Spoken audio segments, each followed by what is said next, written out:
بسم اللہ الرحمن الرحیم۔ عزیزوں، کیا آپ کو معلوم ہے کہ سب سے بہترین تجارت کون سی ہے؟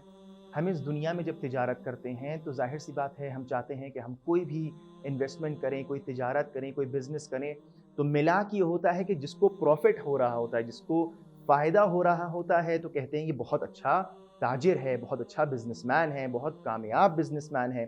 تو تجارت کا ملاک کیا ہے؟ بزنس کا ملاک کیا ہے؟ ہم کون سی تجارت کریں جو سب سے اچھی تجارت ہو؟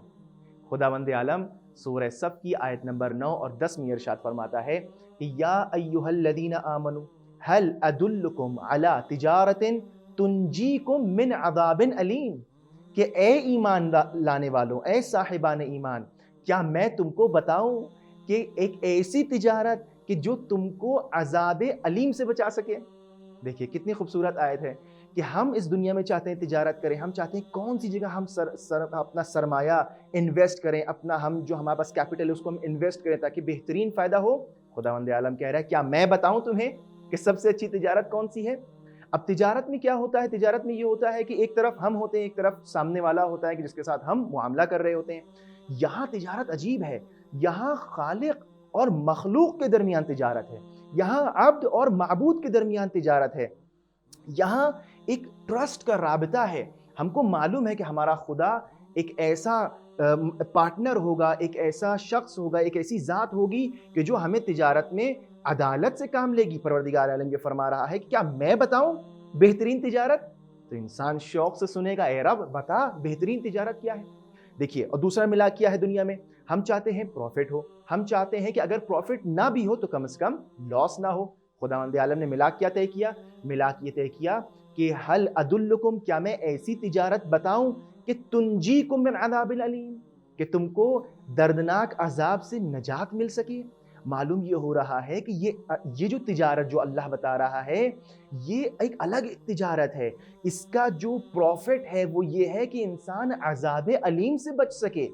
اس کے اندر جو فائدہ ہوگا وہ یہ ہوگا کہ ہمیں عذاب نہیں ہوگا، یعنی اپنے آپ کو کسی لاس سے بچا لے جانا سب سے بڑا فائدہ ہے، اور پھر اس کے نتیجے میں جنت ہے، جنت کے مقامات ہیں، تمام چیز۔ جب نجات جہنم سے مل جائے گی تو ظاہر سی بات ہے جنت کی طرف انسان گامزن ہو جائے گا۔ اب سوال یہ ہے کہ یا رب یہ تجارت کیسی ہے، کیا کریں، کون سی، کہاں ہم جو ہے سرمایہ اپنا جو ہے انویسٹ کریں، کہاں جو ہے ہم اپنا پیسہ لگائیں، کہاں ہم اپنی قدرت اور اپنی طاقت لگائیں؟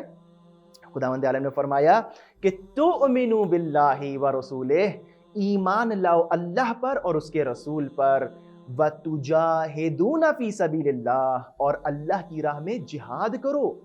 یا رب کس طرح جہاد کریں؟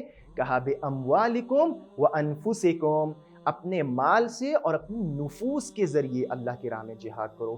اب آیت کے اندر بہت سارے نکات پوشیدہ ہیں، بہت خوبصورت باتیں پوشیدہ ہیں، لیکن مختصر سے وقت میں نتیجہ یہ نکل کے آتا ہے کہ ہمارے ذہن میں جو تجارت کا ملاک ہے، ہمارے ذہن میں جو پروفٹ اینڈ لاس کا ملاک ہے، وہ یہ ہونا چاہیے کہ اگر اللہ اور رسول پر ایمان ہے اور اللہ کی راہ میں جہاد کر رہے ہیں اپنے مال اور نفس کے ساتھ، تو یقیناً یہ بہت ہی پروفیٹیبل اور بہت ہی فائدہ مند تجارت ثابت ہوگی۔ والسلام علیکم ورحمۃ اللہ وبرکاتہ۔